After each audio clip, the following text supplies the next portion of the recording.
ମୁଁ ବର୍ତ୍ତମାନ କୋରାପୁଟ ଶହୀଦ ଲକ୍ଷ୍ମଣ ନାୟକ ହସ୍ପିଟାଲରେ ଆସିଛି। ମୁଁ ମୋବାଇଲରେ ଖବର ପାଇଲି ଜଣ ଭାଇଙ୍କର ଟ୍ୟୁମର ହେଇଛି। କାହିଁ ଦେଖବା ତମର ସେ ଏଇଟା କେମିତି ହେଇଛି। ମୋତେ ଟିକେ ଦେଖା ବସି ପଚାରିବି। ହେଲେ କେତେ ବର୍ଷ ହେଲାଣି ଏମିତି ହେଲା?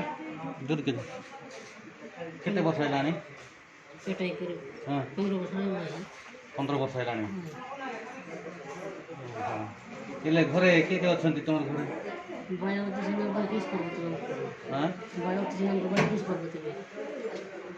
ମା ବାପା ଅଛନ୍ତି ନା ନାଇଁ? କିଏ ନାହାନ୍ତି? ଇଏ ବାଘ ମାନେ ଦେଇ ଆସୁଛନ୍ତି। ହେଲେ ଅପରେସନ୍ କରିବାକୁ ଚାହୁଁଛ କାହିଁକି?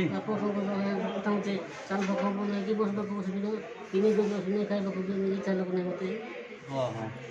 ହେଲେ କେବେ ଏଇଠି ଆଡ଼ମିସନ୍ କଲ କୋରାପୁଟ?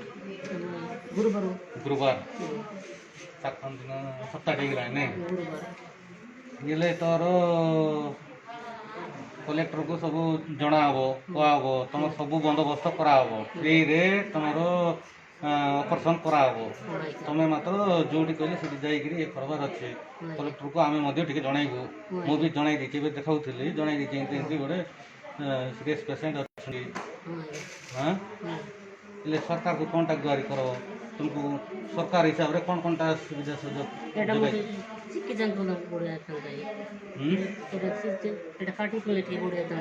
ବଢ଼ିଯାଇଥାନ୍ତା ନାଇଁ?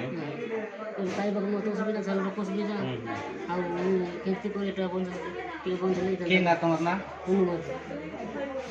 କେଉଁ ଗାଁ? ବଡ଼ମାର୍ଲା ପଞ୍ଚାୟତ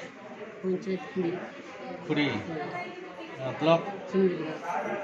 ଠିକ୍ ଅଛି, ମୁଁ କାଲି ମୋ ମୋବାଇଲରେ ଦେଖିଲି, ତାପରେ ଖୋଜି ଆଇଲି। ସେ ଲୋକଙ୍କୁ ଯେମିତି ହେଲେ ଭେଟିବି, ମିଶିବି। ତାପରେ ଏବେ ତୁମର ଲୋକ କିଏ ଯାଇଛନ୍ତି କଲେକ୍ଟର ଅଫିସ୍। ଏବେ ମୁଁ ଆଉ ଥରେ ଯିବି ସେଠି ହେଲା। ଏଠି ଗୋଟେ କଥା ହେବି, ତାଙ୍କର ସେଠି ଗୋଟେ ଇଏ ହେବ, ତାର ବନ୍ଦୋବସ୍ତ କରିବ।